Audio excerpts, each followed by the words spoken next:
আপনি কি জানেন বিশ্বের নারীদের ক্রীড়ায় অংশগ্রহণ নিয়ে এক বিতর্কিত সিদ্ধান্ত নিয়েছেন মার্কিন প্রেসিডেন্ট ডোনাল্ড ট্রাম্প। ট্রান্সজেন্ডার মহিলাদের খেলাধুলায় অংশগ্রহণ নিষিদ্ধ করে তিনি স্বাক্ষর করেছেন এক নির্বাহী আদেশে। তবে এই সিদ্ধান্তের পেছনে কী কারণ রয়েছে? এতে কি প্রভাব পড়বে ট্রান্সজেন্ডার ক্রীড়াবিদদের উপর? আর ভবিষ্যতে বিশ্ব ক্রীড়ায় কী ধরনের পরিবর্তন আসতে পারে? আসুন এক নজরে দেখে নিই এই উত্তপ্ত বিতর্কের বিস্তারিত। 5 ফেব্রুয়ারি মার্কিন প্রেসিডেন্ট ডোনাল্ড ট্রাম্প এক বিতর্কিত নির্বাহী আদেশে স্বাক্ষর করেছেন, যা মহিলাদের ক্রীড়ায় পুরুষদের প্রতিযোগিতায় অংশগ্রহণ নিষিদ্ধ করেছে। তবে এই আদেশের লক্ষ্য একটাই, মহিলাদের খেলাধুলা কেবল মহিলাদের জন্য, এবং এজন্য যেসব প্রতিষ্ঠান নিয়ম মানবে না তাদের উপর আরোপ করা হবে জরিমানা। এই সিদ্ধান্ত শুধু স্কুল থেকে শুরু করে পেশাদার ক্রীড়া প্রতিযোগিতায় পর্যন্ত বিস্তৃত। ট্রাম্পের দাবি, তার প্রশাসন যে পদক্ষেপ নিচ্ছে তা মূলত সমতা এবং ন্যায্যতার জন্য।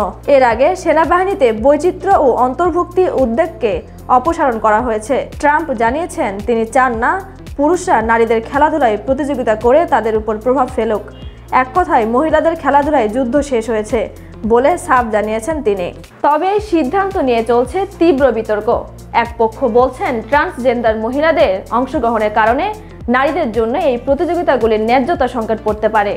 অন্যপক্ষে লিঙ্গ পরিচয়ের ভিত্তিতে ট্রান্স অ্যাথলিটদের অন্তর্ভুক্ত নিশ্চিত করতে হবে।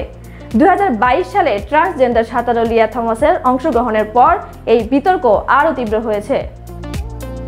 এটি শুধুমাত্র একটি ক্রীড়া সিদ্ধান্ত নয়, বরং এটি একটি বৃহত্তর রাজনৈতিক এবং সামাজিক ইস্যু। LGBTQ+ সমর্থকরা বলেছেন এই আদেশে ট্রান্সজেন্ডার যুবকদের উপর নেতিবাচক প্রভাব ফেলবে এবং বৈষম্য বিরোধী আইন ভঙ্গ করবে। তবে ট্রাম্প প্রশাসন এই সিদ্ধান্তের পক্ষে যুক্তি দেখাচ্ছে যে এটি টাইটেল 9 এর উদ্দেশ্যকেই সমর্থন করছে। এখন প্রশ্ন উঠেছে, আদালত কিভাবে এই আদেশের বৈধতা নির্ধারণ করবে?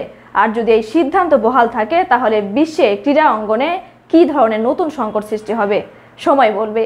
তবে একথা নিশ্চিত, এটি একটি উত্তপ্ত বিতর্কের জন্ম দিয়েছে, যা ক্রীড়া বিশ্বে দীর্ঘদিন আলোচনার বিষয় হয়ে থাকবে। আপনি কি মনে করেন ট্রান্সজেন্ডার ক্রীড়াবিদদের অংশগ্রহণ নিয়ে এই বিতর্কের সঠিক সমাধান কি হতে পারে?